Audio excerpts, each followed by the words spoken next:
This drone tour takes us over Trakai, which is the most popular day trip from Vilnius. This town of 5,000 is most famous for its mighty island castle, the only water castle in Eastern Europe. Built in the 14th century and renovated to its medieval glory, it currently houses the Museum of Lithuanian History, as well as regular summertime events, such as medieval festivals.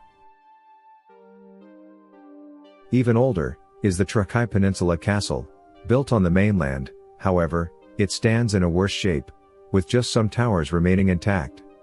This historical museum, shown here, is located in a former monastery next to the Peninsula Castle. Trakai takes great pride of having been the capital of the Grand Duchy of Lithuania, although the Grand Duke ruled the country from here only for several years in the 14th century. However, even after the national capital had been moved to Vilnius in 1322, Trakai remained an important city, and a regional capital. In fact, Trakai was considered to be two different cities, one Roman Catholic, and one Karaite.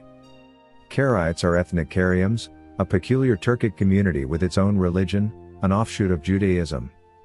They were brought to Trakai in the 15th century, and, while only some 60 of them remain in the town, Trakai is their cultural heartland to this day. The Knesset, Karaite temple, still operates, and many wooden homes still have the iconic Karaim 3 facade windows. You can taste the Karaim kibbins, hot pasty with meat inside, in most local restaurants, even if this renaissance of Karaim cuisine is mostly due to tourism. Additionally, you may visit the Karaim Museum.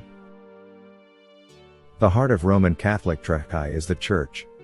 Dating to the 15th century, it is among the oldest churches in Lithuania's smaller towns. Its miraculous altar painting reportedly has been brought in from the 12th century Byzantine Empire. Only after the Russian imperial annexation of 1795 did Trakai cease to grow and become the ordinary provincial town it is today. To cater to the new Russian community, a Russian Orthodox church was constructed in 1863. One truly unique thing about Trakai is its landscape. The town is squeezed between multiple lakes, and therefore is long and narrow. The lakes attract many people from Vilnius on summer weekends. In addition to sunbathing and swimming, it is popular to rent a boat, a yacht, or a catamaran for a romantic sail, or join an organized tour in Lake Galve.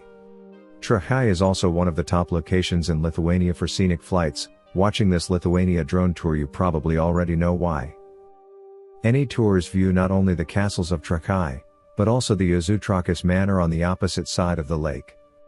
Built by Tiškevičius family in 1897, the palace and its formal garden were restored. Many follies and sculptures are now rebuilt, and it is a popular venue for summer events. One of the newest additions to Trakai tourist route is the Hill of Angels, that has been created in 2009. It is a collection of wooden angel sculptures, each of them funded by a different institution or family. Trakai is easy to reach from Vilnius by car, train, or bus, so much so that many tourists see Trakai as effectively a part of Vilnius. The distance from Vilnius Old Town is merely 30 kilometers. Therefore, on sunny summer weekend days, Trakai is overwhelmed by tourists, one of the very few places in Lithuania to experience this. In any case, Trakai is just one of the many pretty sights in and around Vilnius. In these Lithuania drone tours, we fly over many of them, explaining the stories behind them in English. Subscribe to this channel and you'll be the first to see the next Lithuania drone tour videos.